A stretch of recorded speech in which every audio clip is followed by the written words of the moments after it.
Salam değerli izleyiciler, istiqamət Bakıyadır.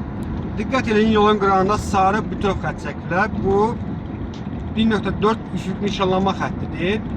Baxın, həm sağda, həm solda çəkdilər zolaqların sərhədini bildirmək üçün. Bu doğru deyil.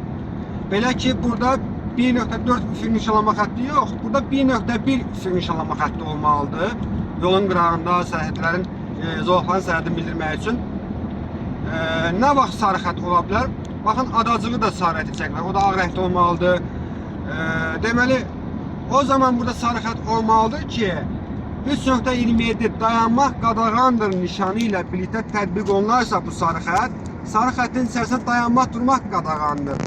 Diqqət eləyək, sarı xəttdən sonra yol çini var və yol çini dayanmanı, durmanı qadağan etmir. Və bu deməkdir ki, bizdən sağda olan bütöv xətti kəsib keçmək olar yol çinə çıxmaq üçün. Dediyim kimi, bu sarı rəngdə yox, ağ rəngdə olmalıdır və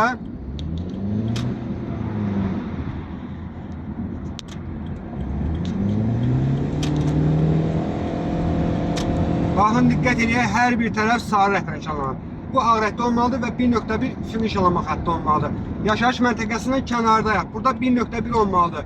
Amma avtomagistralda olsaydıq biz 1.1 yox, 1.2 üfüq nişanlanma xətti olmalıdır. Yəni qalın bütöv xətt. Sağ olun, diqqətiniz üçün.